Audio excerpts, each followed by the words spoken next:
Assalamualaikum warahmatullahi wabarakatuh.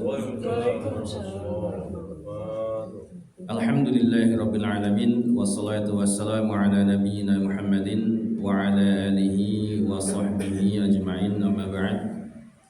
Bapak sekalian, alhamdulillah segala syukur senantiasa kita panjatkan kepada Allah Subhanahu wa taala yang mana sampai pagi hari ini kita masih diberikan kekuatan, kesehatan serta hidayah dan taufik oleh Allah Subhanahu wa taala sehingga kita masih bisa melaksanakan ketaatan kepada Allah Subhanahu wa taala.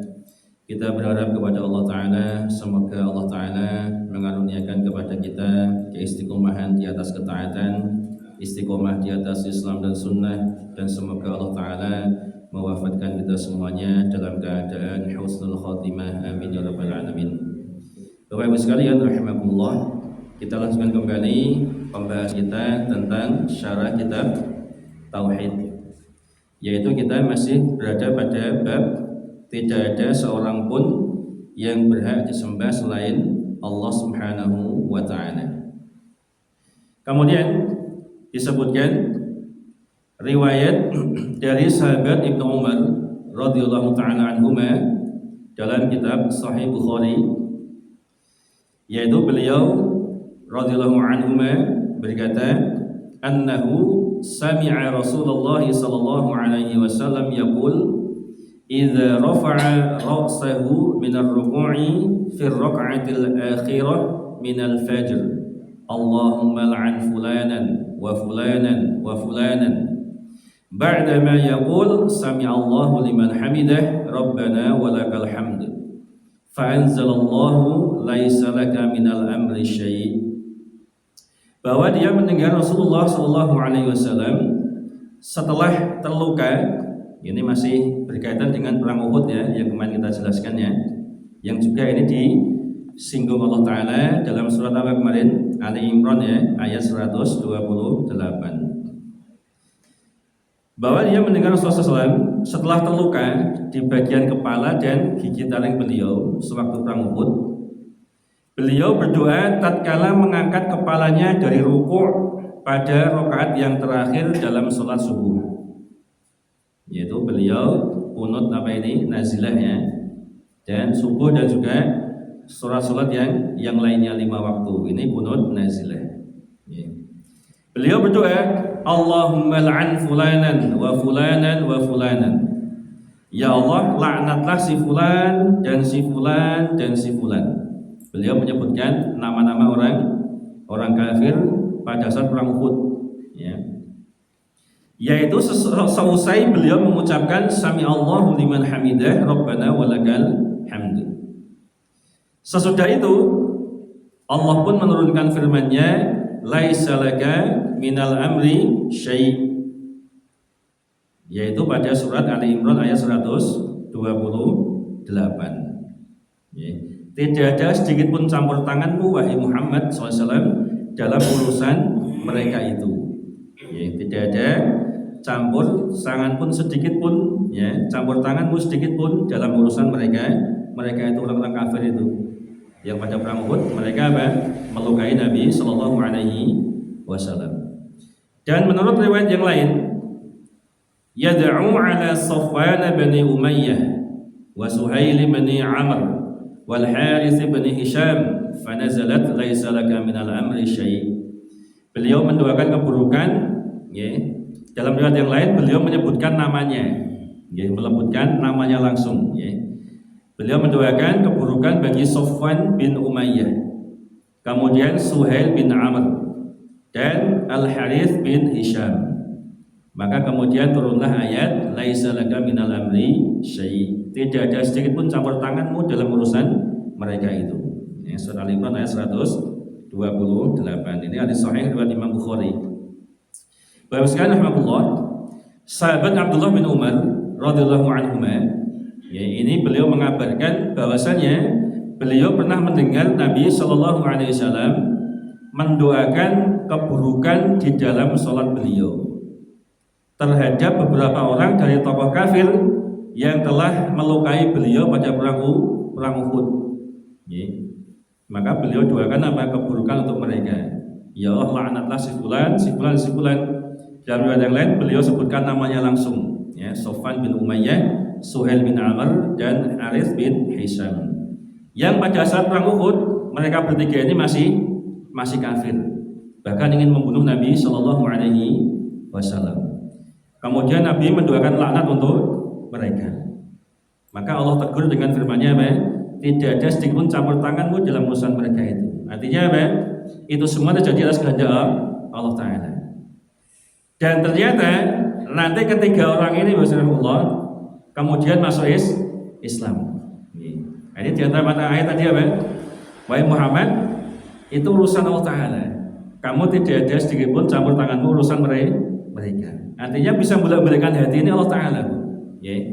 Yang mungkin dulu mereka kafir ingin membunuh Nabi Muhammad SAW, ternyata kemudian Allah ngasih hidayah. Kemudian masuk Islam. Ini semua adalah kehendak Allah Subhanahu wa taala. Murni adalah urusan Allah Taala. Termasuk masalah memberikan hidayah. Tidak ada campur tangan sedikit pun manusia. Bahkan Nabi sekalipun beliau tidak bisa mendatangkan masalah dan madarat. Dan beliau tidak tahu tentang hal yang gaib, tentang masa depan tidak tahu. Ternyata ketiga orang ini masuk Islam. Maka kemudian Allah menegur dengan surat Ali Imran ayat 128. Laisa laka minal amri syai'. Bahkan kemudian Allah Ta'ala memberikan taubat kepada siapa, menerima taubat kepada tiga orang tadi, memberikan hidayah masuk Islam. Dan Allah menerima taubat mereka. Ini semua adalah urusan Allah Ta'ala. Faedah dari riwayat di atas, yang pertama, dalam hadis di atas terkandung makna la ilaha illallah, yaitu tidak ada yang berhak diibadahi dengan benar kecuali hanya Allah Subhanahu wa Ta'ala. Kenapa? Karena milik Allah Ta'ala segala urusan. Allah memberi petunjuk kepada siapa saja yang Dia kehendaki, dan juga karunia dan rahmatnya. Ini terserah Allah Ta'ala. Ini hak prerogatif Allah. Allah mau ngasih hidayah kepada siapa, ini terserah Allah. Ini terserah Allah Ta'ala. Hidayah di tangan Allah Ta'ala. Kita tidak bisa memberikan hidayah taufik, tidak bisa. Nabi aja tidak bisa. Di antara buktinya Nabi SAW sangat ingin pamannya Abu Thalib masuk Islam. Ternyata tidak bisa, karena Allah nggak kasih hidayah nggak bisa sekalian. Ketika Abu Thalib sudah mau meninggal, sakitnya mau meninggal, Nabi SAW datang. Nabi ingin Abu Thalib ini mati dalam keadaan Islam, sehingga Nabi bisa ngasih syafaat. Kalau kafir kan tidak bisa. Wahai paman, ucapkanlah la ilaha illallah, yang dengan kalimat itu aku akan membelamu di hadapan Allah. Padahal cuma mengucapkan la ilaha illallah, mudah sekali. Ucapan tahlil ini ucapan yang paling mudah sekalian, la ilaha illallah. Bahkan bibir itu tidak perlu bergerak. Bibir ini tidak perlu bergerak, ini bisa la ilaha illallah, nggak bergerak bisa. Makanya ini kalimat yang paling mudah. Tapi kalau Allah nggak ngasih hidayah, tidak bisa sekalian.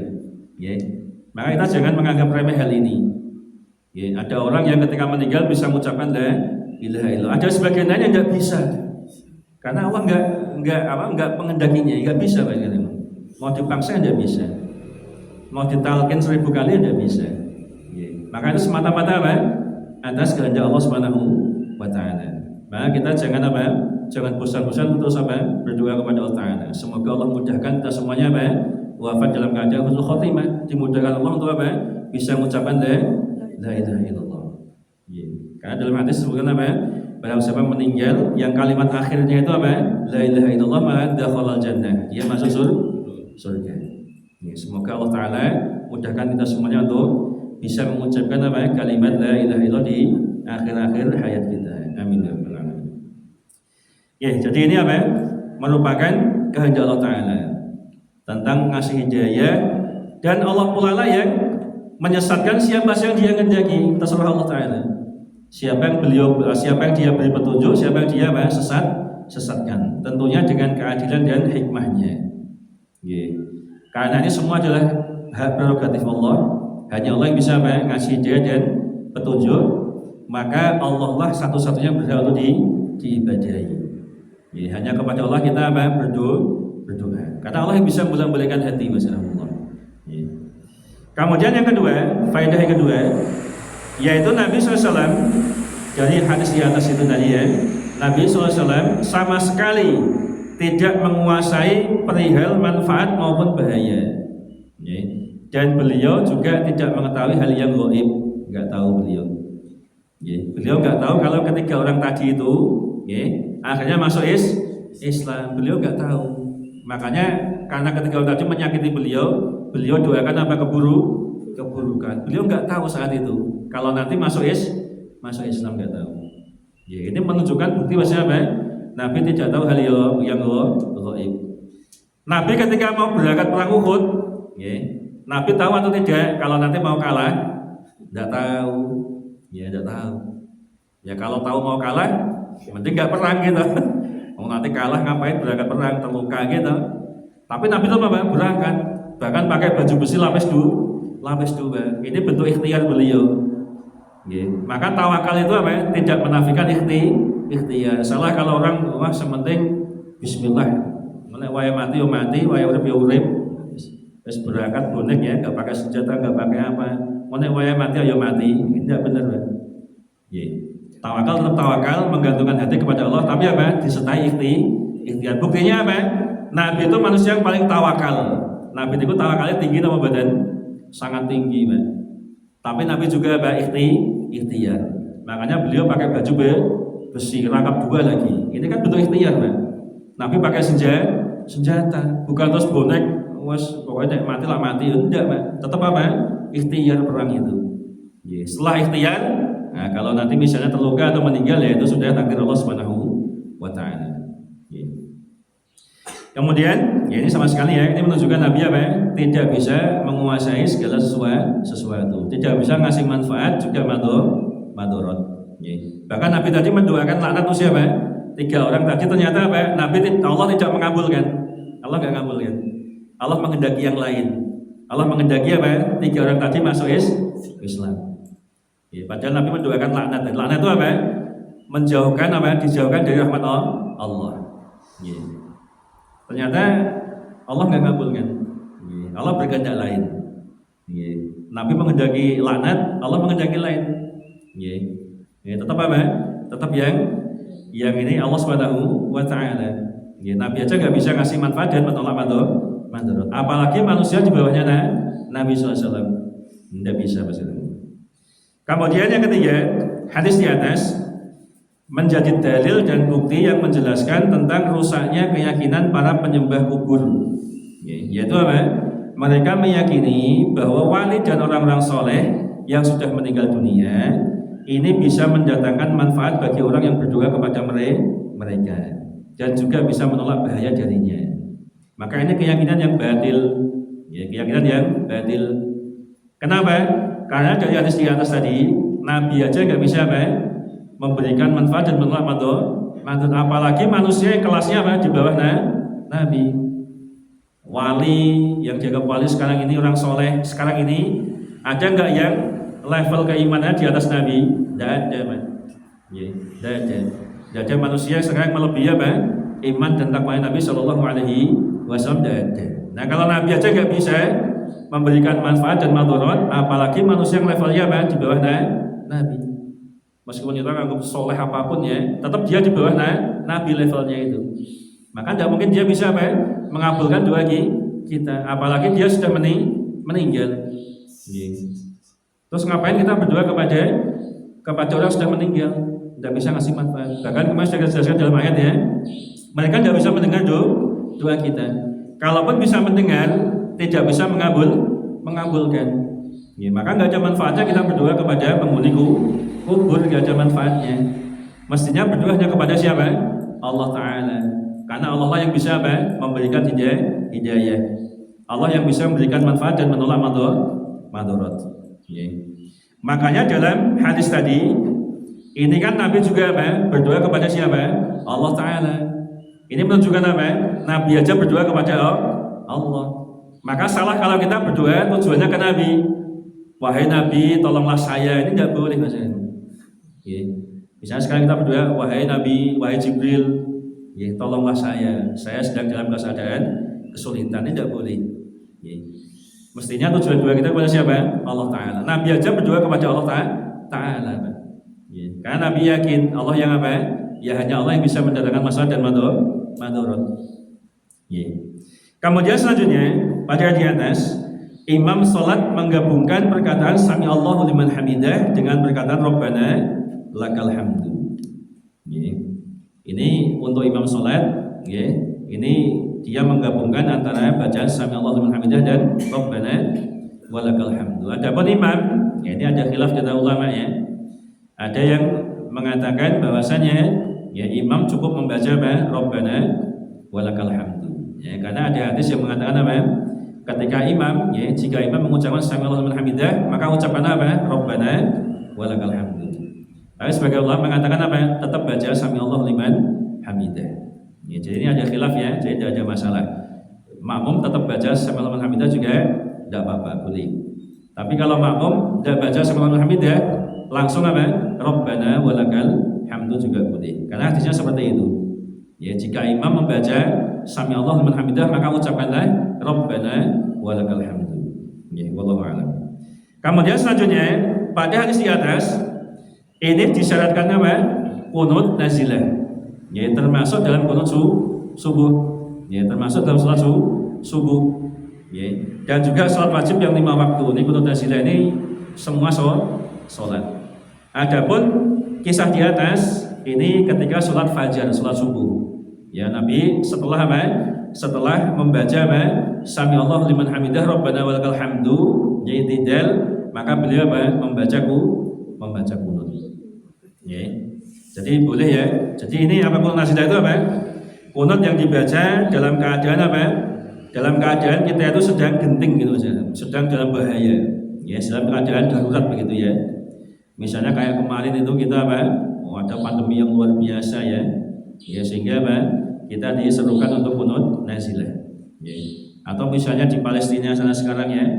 Ya, ini kita diserang seperti kita misalnya dulu zaman penjajah ya, perang seperti itu ya, kita qunut nazilah. Minta pertolongan kepada siapa? Allah Subhanahu wa taala. Dan qunut nazilah ini apa? Dalam semua salat, tidak hanya salat subuh. Adapun kalau mengkhususkan qunut subuh, ya maka ini ada pro kontra ya. Ini wallahu a'lam. Ini pendapat yang kuat. Ini hadis yang menyebutkan Nabi terus-menerus sholat apa qunut dalam subuhnya itu, ya, ini adalah dhaif lemah. Ya, meskipun ada sebagian ulama yang mensahihkan. Ya, sehingga masalah qunut subuh ini apa? Ini juga masalah khilaf yang kita apa? Harus berlapang dada. Tidak perlu apa? Tidak perlu keras-kerasan masalah ini. Ini ada khilaf. Ada ulama yang mensahihkan hadis tadi itu. Hadis tentang qunut subuh. Ya, seperti itu. Jadi apa? Ini masalah khilaf. Tadi wallahu a'lam. Ini yang pendapat yang lebih kuat adalah apa? Qunut khusus subuh ini ada hadisnya dhaif. Ya, hadisnya lemah sehingga tidak bisa apa? Kita jadikan sebagai dalil. Maka yang benar ada subuh ini apa? Tidak pakai qunut.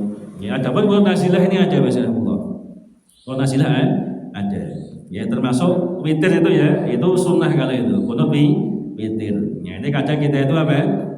Kadang sebagian kita itu saking antinya qunut subuh, ya gitu ya. Sebagian kita ya, saking antinya qunut sehingga witir pun juga nggak mau qunut. Nah, ini salah kaprah ya Allah. Diantum roto ya. Padahal yang kita tidak amalkan itu apa? Hanya qunut subuh. Hanya khusus qunut subuh ini yang kita amalkan. Adapun qunut witir itu sunnah. Ya. Tapi kan jarang orang praktekkan kan ya. Coba aja pas sholat tarawih itu. Coba berapa orang yang mempraktekkan qunut witir? Jarang sekali, Pak. Ya, jarang sekali. Ya, maka sengaja kemarin saya baca dalam rangka untuk menghidupkan sunnah. Ya, tapi ada sebagian kita yang anti qunut gitu ya. Jadi salah kaprah. Ya. Sehingga kadang bacaan qunut itu udah hafal. Menurut saya. Nah, ngimami ya sekali-kali kalau bacaan qunut pas sholat witir tarawih itu ya. Kemudian dia bilang, "Waduh, saya enggak hafal ya." Padahal lulusan pondok tahfidz ini ya. Saya suruh ngimami, ya, nganggo qunut juga apa-apa. Waduh, saya tidak hafal. Padahal apa? Pondok di pondok tahfidz. Ya, ini musibah. Qunut dah hafal. Mungkin saking antinya apa? Qunut syukur. Maka kita ya harus banyak belajar sehingga kita bisa lebih bijak dalam menyikapi sesuatu. Jadi kunut witir ini sunnah, termasuk kunut nazilah ini sunnah. Ya, Nabi dalam kunut nazilah beliau mendoakan melaknat orang-orang kafir. Termasuk kunut witir kalau kita lihat di Mekah itu kan ya, bisa kita searching kan ya itu. Itu saya sudah siapa itu ya. Itu kunutnya panjang sekali, mendoakan tentang saudara-saudara kita di Palestina, mendoakan yang lainnya. Ya, banyak sekali, ya, panjang kadang gitu. Sampai Rasul juga gitu, kadang sampai 5 menit, 10 menit panjang sekali.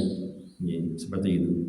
Kemudian selanjutnya, ya, dalam hadis di atas ini menunjukkan penetapan bahwasanya Al-Quran ini diturunkan dari sisi Allah Subhanahu wa Ta'ala.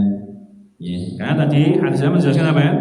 Ketika Nabi melaknat, ya, 3 orang tadi, fanazalat, maka kemudian turunlah ayat laisa laka minal amri syai'. Maka turunlah ayat menunjukkan apa? Al-Quran turun dari sisi siapa? Allah Subhanahu wa Ta'ala. Jadi Al-Quran adalah kalamullah. Ini keyakinan Ahlussunnah. Al-Quran adalah kalamullah, firman Allah Ta'ala. Al-Quran bukan makhluk. Ya, Al-Quran bukan makhluk. Ya, Al-Quran adalah firman Allah Subhanahu wa Ta'ala yang turun dari sisi Allah Ta'ala.